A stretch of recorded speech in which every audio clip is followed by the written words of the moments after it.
حبیب ابن مظاہر امام حسین کے بچپن کے دوست۔ امام علی کے دور خلافت میں عراق کے شہر کوفہ میں امام حسین اور حبیب ابن مظاہر سچے دوست تھے۔ وقت تیزی سے گزرتا رہا۔ امام علی کی شہادت کے بعد امام حسین مدینے لوٹ آئے، حبیب کوفہ میں ہی رہے۔ یزید کی بیعت کا انکار کرنے کے بعد امام حسین کا مدینے میں رہنا دشوار ہو گیا۔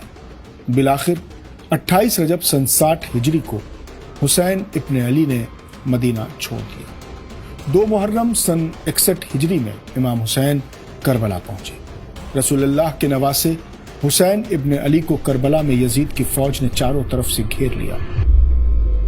ادھر کربلا سے نزدیک کوفہ شہر کی سرحدوں پر یزید کی فوج کا سخت پہرا تھا کہ کوئی بھی کوفہ سے حسین ابن علی کی مدد کے لیے کربلا نہ جا سکے۔ امام حسین نے اپنے بچپن کے دوست حبیب ابن مظاہر کو خط لکھا۔ حبیب میرے دوست حسین مصیبت میں ہے، اگر ہو سکے تو میری نصرت کے لیے کربلا آ جانا۔ کوفے میں حبیب ابن مظاہر اپنی اہلیہ کے ساتھ، اپنی بیوی کے ساتھ دسترخوان پر کھانا کھا رہے تھے کہ اچانک دروازے پر دستک ہوئی اور ایک قاصد نے چپکے سے امام حسین کا خط حبیب کے ہاتھ میں تھما دیا۔ یزیدی فوج کا پہرا اتنا سخت تھا کہ پرندہ بھی پر نہیں مار سکتا تھا، لیکن اس قاصد نے اپنی جان ہتھیلی پر رکھ کر یہ پیغام حبیب تک پہنچا دیا، جو کربلا کے مظلوم امام کی آخری پکار تھی۔ خط پڑھتے ہی حبیب کی آنکھوں سے آنسوؤں کا دریا بہہ نکلا اور انہوں نے تڑپ کر کہا کہ ہائے افسوس، زمانے نے میرے حسین کو کس حال میں پہنچا دیا ہے۔ انہوں نے اپنی بیوی سے مخاطب ہو کر کہا کہ اے نیک بخت خاتون، کیا تو راضی ہے کہ میں رسول کے نواسے کی مدد کے لیے جاؤں اور اپنی داڑھی اپنے خون سے رنگین کر لوں؟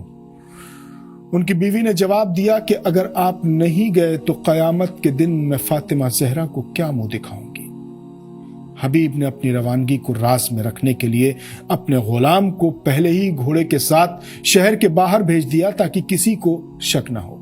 وہ خود اکیلے کوفے کی گلیوں میں چھپتے ہوئے نکلے اور یزیدی پہروں کو چکمہ دے کر صحرا کی جانب بڑھے، جہاں ان کے وفادار غلام نے ان کا انتظار کیا۔ اور پھر حبیب بجلی کی تیزی سے سفر کرتے ہوئے 4 محرم کو کربلا کے میدان میں امام حسین کے قدموں میں جا گرے۔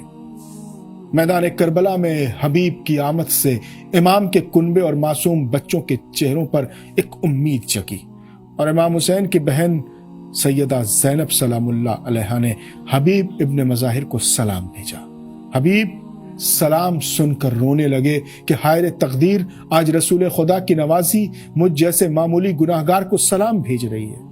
انہوں نے کربلا میں انصار حسین کی قیادت کی اور اپنی وفاداری کا حق ادا کرنے کے لیے جنگ کے میدان کی طرف بڑھے۔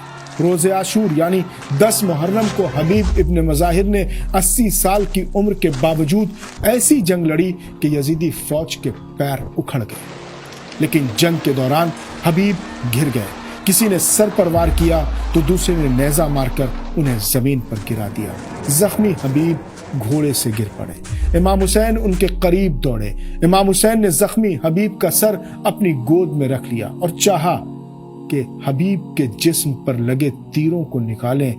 جیسے ہی امام نے تیر نکالنا چاہا، حبیب نے ضعیف اور کپکپاتے ہوئے ہاتھوں سے اپنے امام کا ہاتھ پکڑ لیا کہ نہیں آقا حسین، ان تیروں کو ایسے ہی رہنے دیجیے، میں آپ کے نانا رسول اللہ کو یہ تیر دکھاؤں گا اور بتاؤں گا کہ آپ کی امت نے یہ تحفہ دیا ہے۔ بچپن کے دوست نے اپنے دوست کے زانوں پر دم توڑ دیا۔ امام کی آنکھوں میں آنسو آ گئے۔ امام حسین نے بالوں میں انگلیاں پھیرتے ہوئے کہا، حبیب میرے نانا کو میرا سلام کہہ۔